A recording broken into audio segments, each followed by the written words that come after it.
Salut les coureurs, salut les triathlètes. Je sais pas vous, mais moi je suis gelé. Là je suis dans mon garage en train de faire du vélo. Il va faire 3-4 degrés, c'est pas terrible. Quand vous vous rappelez que j'adore courir en pleine chaleur, vous compreniez mieux pourquoi je suis frigorifié en ce moment. Aujourd'hui, je vais vous parler de test VMA, comment en effectuer un sur un tapis de course à pied, comment l'interpréter et à quoi ça sert. Alors tout d'abord, vitesse maximale aérobie. C'est la vitesse que l'on atteint quand on atteint sa consommation maximale d'oxygène. En gros, on peut considérer qu'on détermine la cylindrée d'un coureur comme ça. Les très gros coureurs ont des VMA au-delà de 20. Les bons coureurs 18-19. Les coureurs un peu moins forts en dessous. C'est pas très important. Ce qui compte, c'est de connaître, on va dire, son potentiel. Car grâce à cette vitesse maximale aérobie, on peut déterminer toutes ces allures de course. Alors à titre personnel, pour mes coureurs, c'est quelque chose que j'utilise de moins en moins, car je me sers plutôt d'un test de vitesse critique qui me donne des résultats plus fiables pour estimer les performances. Mais j'aime bien faire également le test VMA pour confirmer cela, et surtout pour déterminer le potentiel réel des coureurs. Il y a 2 jours, j'ai fait le test d'un de mes coureurs, qui habite à côté de chez moi, qui est un très bon coureur, mais dont les performances ne sont pas pour le moment en adéquation à son potentiel. Et là, je voulais lui montrer qu'il était capable d'aller beaucoup plus vite. Maintenant, on le sait, je pense que ça va l'aider à franchir un cap. Comment faire un test VMA sur tapis? On peut le faire dehors, bien entendu, quand on est en club avec des structures, test Van Meval, mais c'est souvent pas le cas quand on est tout seul. Ou quand on peut se faire juste accompagner par son conjoint ou un copain. Tapis de course à pied, tout simplement. Test en augmentant régulièrement la vitesse jusqu'à l'échec. Alors on commence à 8 km/h. Il n'y a pas d'échauffement sur un test VMA bien entendu, puisque le test fait partie de l'échauffement. On part à 8 km/h, on va faire 2 minutes à 8 km/h. Et ensuite, tout simplement, toutes les minutes, on va augmenter la vitesse de 0,5 km/h. 8,5, 9, 9,5, 10, etc., etc. Alors l'idéal, c'est d'être accompagné par quelqu'un qui va modifier la vitesse sur le tapis et qui, en plus de cela, va noter les fréquences cardiaques à chaque palier. Pour cela, il faut que vous mettiez une ceinture et que ce soit lui qui ait la montre pour noter cela.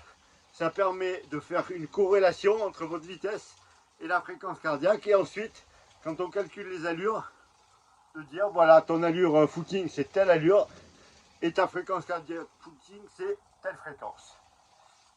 Une petite spécificité, sur tapis, il n'y a pas de résistance à l'air.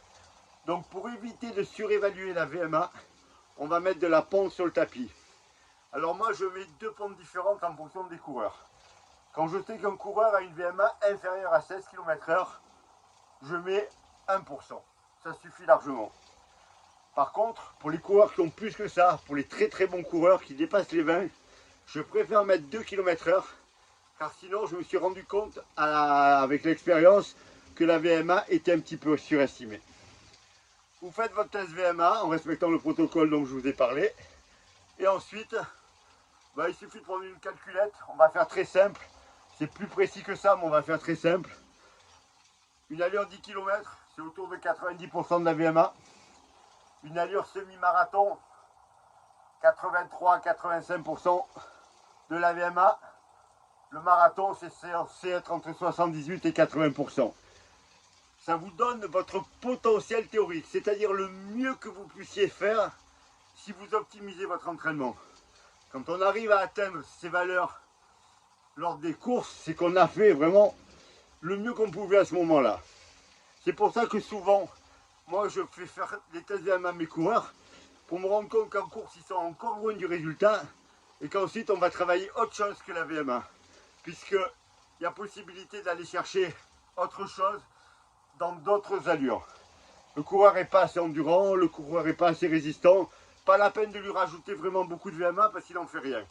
Un petit peu, je prends souvent l'exemple de Formule 1 par exemple, vous allez sur un circuit, on vous confie une Formule 1. Vous allez passer la ligne droite à 350 à l'heure, et puis des virages à 40 parce que vous n'allez pas aller plus vite. Vous pouvez rentrer au stand et dire, rajoutez-moi des chevaux. En ligne droite, vous allez aller à 370. Mais comme les virages, vous les prenez toujours à 30 à l'heure, ça ne sert à rien. Donc, pour la plupart des coureurs, moi, je ne fais pas beaucoup travailler la VMA, juste de l'entretien, mais je leur fais travailler tout le reste. Par contre, si les performances que vous avez accomplies, ben, c'est celles que vous donnez vos tests VMA, ben là, il faut reprendre le travail de VMA pour aller chercher un petit peu de marge au niveau allure. Je vais prendre mon exemple, c'est très simple. J'ai couru le marathon en 2h45 l'année dernière et je vaux 36 minutes sur 10 km. Je ne peux pas faire beaucoup mieux avec ces 36 minutes sur 10 km.